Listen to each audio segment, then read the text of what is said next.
Tatiana Monet, and I'm back with another freaking video. Don't forget to hit like, comment, and subscribe on this G thing, and don't forget to hit that notification bell so you can stay updated with me. So, y'all don't understand how excited I am. You know why? Because your official queen of Halloween is here. It is day one. Day one of what? What is that? October. And I want to welcome you guys officially to Vlogoween.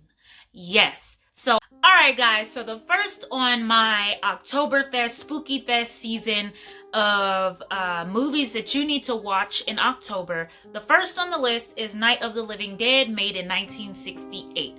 You gotta pay homage to the classics, and that kind of started the whole, zombie films. It was the original. So I would say Night of the Living Dead, number one. And mind you, these movies are not necessarily in a particular order. I just have the movies listed that I love and that I feel like you should watch. So number two is Halloween, the original Halloween, baby. 1978 Halloween. Okay, John Carpenter's Halloween. The original with Jamie Lee Curtis and all of them. Yes, you gotta start off with the original right here. Mr. Michael Myers. You got to. Oh, Michael Myers is actually my favorite of any horror franchise. Michael Myers is that's the one right there. Okay, so number three on the list. Nightmare on Elm Street, baby. Nightmare on Elm Street, the original, with Johnny Depp. My baby Johnny Depp. You gotta start off with that one. Is Freddy out here? Freddy's right there. All right. You like my shirt? My sister got me this shirt. We're both horror fanatics. Okay, we really are. So we're gonna do Nightmare on Elm Street for number three. Number four, Pet Sematary. You got to. I'm a Stephen King fanatic because I'm a horror fanatic, and Pet Sematary will mess your mind up. Okay, let's be clear. I'm not talking about that bootleg remake that they made recently. It was trash, honey. Trash. It's a no-no. It's a no-go for me. The original Pet Sematary, you gotta watch it. It's gonna mess with your head, and that's what Stephen King always wants to do, is mess with your mind and hurt your feelings, okay? Number five. Where's she at? Right there. The Exorcist. You gotta do that. The original Exorcist with Linda Blair. Okay? You gotta watch that. That's a must on the Halloween list. Number six. And I'm gonna say number six would be Hell Night. Okay?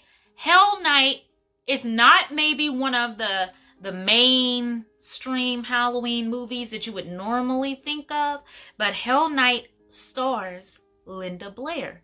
Linda Blair is the little girl that played the girl in The Exorcist, okay? But this is once she's like become a teenager, and she ended up getting another acting role, and she's in this movie, Hell Night. Hell Night has nothing to do with The Exorcist. Let's just put that out there. Hell Night is a good movie all in all by itself. It's like teenagers messing around at an old haunted mansion, and some stuff starts to go left. Please watch Hell Night. I don't want to disclose too much information. Number seven, Carrie. 1976 Carrie.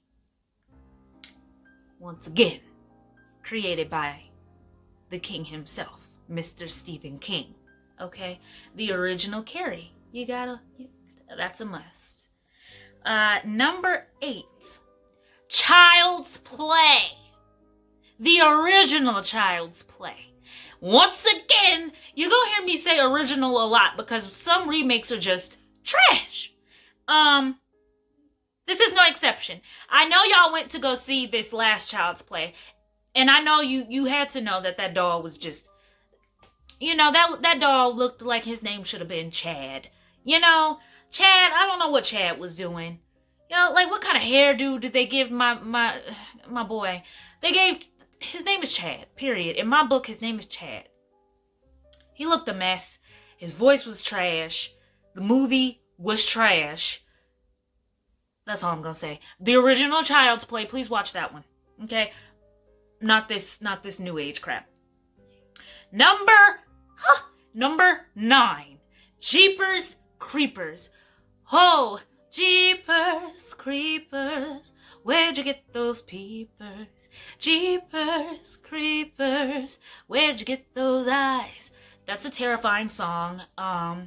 When I originally watched Jeepers Creepers, it haunted me because that song would play in my head at night as I was trying to go to sleep, and I would pray to Jesus. I'm like, get these devilish thoughts out of my mind because I cannot sleep peacefully because this song is just playing in my head and I am scared. Jeepers Creepers. You gotta watch Jeepers Creepers 1 and 2. Both of them were quite good. The third one, it was okay, but I heard they're supposed to be putting out another one with the original girl coming back for revenge on him because now she has a son and she named it after her brother, blah, blah, blah, blah, blah. So, Jeepers Creepers 1 and 2 you gotta watch. Scary. Period. I mean, it's haunting. Number 10, the Texas Chainsaw Massacre. Is he on here? There we go. Leatherface. The original Texas Chainsaw Massacre with Leatherface. Look up the Texas Chainsaw Massacre and make sure you watch the oldest one. I don't have the year on that one, but I believe it was in the 70s. So look that one up. 11 and 12 are going to be my urban selections of the movie category. 11 would be Vampire in Brooklyn with Eddie Murphy. If y'all have never seen Vampire in Brooklyn, watch it, okay? It is like a swaggy version of a horror film. Swaggy in a way, because you would never think that Eddie Murphy would be tearing people up the way he did in that movie, okay? And most of you probably don't even know that Vampire in Brooklyn exists, but I would like for you to watch it because it's a great movie.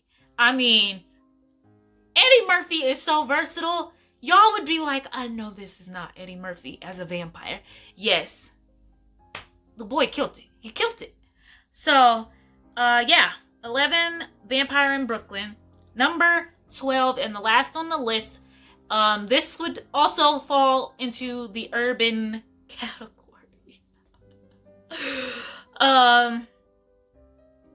Tales from the Hood. Okay, the original Tales from the Hood, not this remake that they ended up putting out on Netflix within these last couple of years, I believe. Please don't do that. Don't even play yourself like that. Don't play yourself like that. The original Tales from the Hood was quite terrifying for me. I will say that, to say the least. I did not enjoy that. I didn't enjoy it because it's sad. On one hand, it's sad, and there's a particular story about a activist. I think it was kind of like they were kind of like trying to base it off of like a Martin Luther King type of figure, and it just was, speaking about racism and things amongst cops and black men in that story, and it was just a very sad story. And then when he came back, I don't want to tell y'all too much, but bottom line, when homeboy comes back, he is raising hell. That's just one of the stories, okay? Tales from the Hood, let me be a little bit more clear. Tales from the Hood is a series of short stories within an entire movie that equals up to one particular point, It equals up to a bigger picture. So, Tales from the Hood is a bunch of stories in one, okay? So back to the story that I was talking about. To cut that short, it was very haunting and depressing, but when he came back, his vibe was just so frightening that I just don't like watching that particular story, okay? It bothered me as a child, it bothers me now, and I still don't like it, but to each his own. I don't want to spoil it for you guys, so go ahead and watch it. right, so this is a 2-part series. I have just done the adult part, and check back in later, and I will be doing the family Halloween movies that I feel like would be great during the month of Halloween. So be sure to tune back in to your girl, Tatiana Monet, your official queen of Halloween, to get my list of what I feel are definitely great family friendly Halloween Spookfest movies. And yeah, love you guys. And this wraps it up for Tatiana Monet's Spooktober Fest for the adult side of movies. Mwah!